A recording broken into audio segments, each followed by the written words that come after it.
Thank you for joining us. We are Mia and Eliza, students at Manchester Elementary, Room 50. We have a great program planned for you today. We are blessed to have an interview with our amazing principal, Dr. Brown. She spoke to us about some of the things she has to deal with as a principal. Our culture team researched the history of culture to discuss the things that unite us. We learned more about animals, who takes care of them, and a little bit about poisonous animals. But first, let's hear from our history team who did a little research on our 16th president, Abraham Lincoln. Abraham Lincoln died in April 15, 1865 at the Peterson House one day after he was shot in the head. The Peterson House is located in Washington, D.C. He was killed by John Wilkes Booth. Booth killed Abraham Lincoln because he didn't want slavery to end. Wow, I didn't know that President Lincoln died at the Peterson House. And John Wilkes Booth wanted to keep slavery. Wow, that's very sad. Let's change the subject. Do you know who takes care of animals, or what are the most poisonous animals called? Well, our Animals and Environment team researched that to find that out. Here is what they found. Animal care workers look after animals in kennels. The person that takes care of animals are called a vet. Animal scientists study animals to ensure safe. There are a lot of poisonous animals in the world, but the first ever poisonous animal was the conodon. Did you know that the first animal was discovered about 540 million years ago? But the earliest life form we know about is about 3.7 billion years ago. The Dickinsonia? Yeah. Be careful around some animals because some animals can become dangerous to us because they're trying to protect themselves. What did we learn in this segment? Here are some questions. Who discovered poisonous animals? What is the most poisonous animal? What was the first poisonous animal to exist? Wow, we do have to be careful of some animals who may appear harmless. I imagine that we look scary to them. That's true. I have a random question. What's that?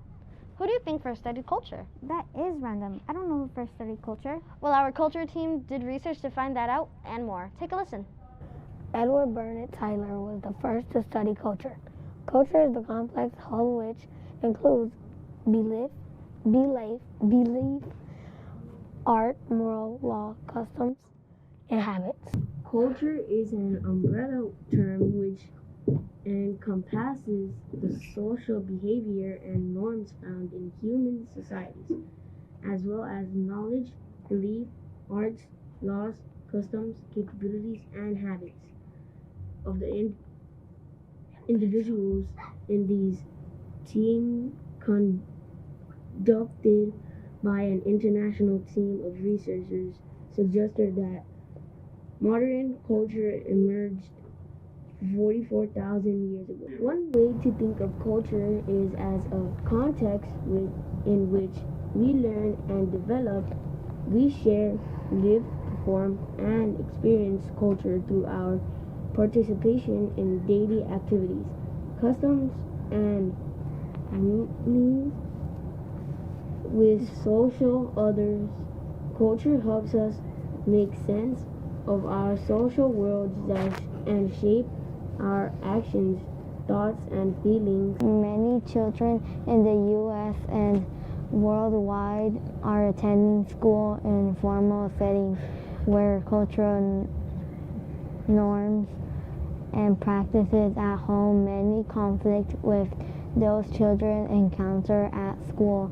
This experience places children in the position of having to navigate two different social worlds, home and school.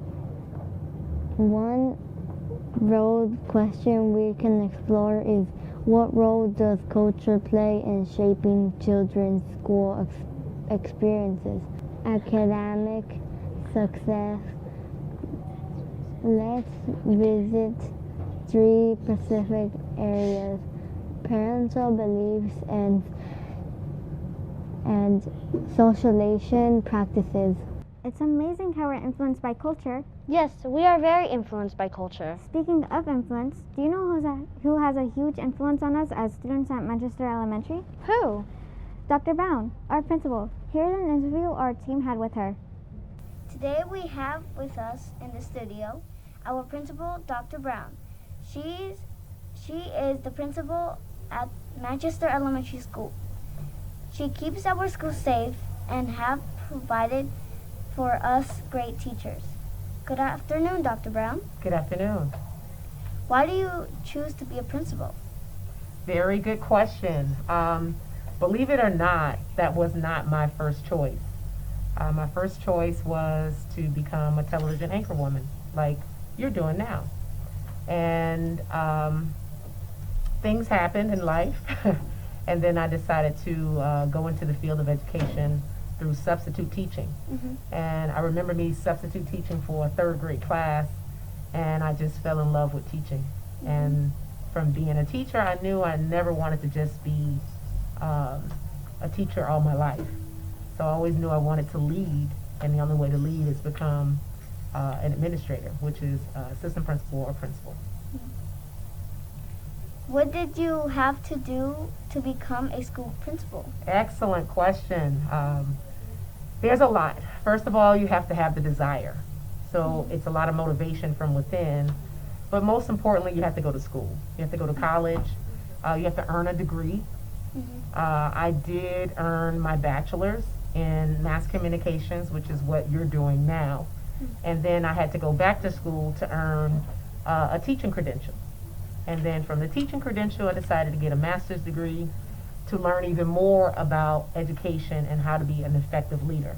And then I got my doctorate in educational leadership. And so if you want to be a principal, you first have to go to college. How did you feel about going to school when you were younger? I love school. I just love school.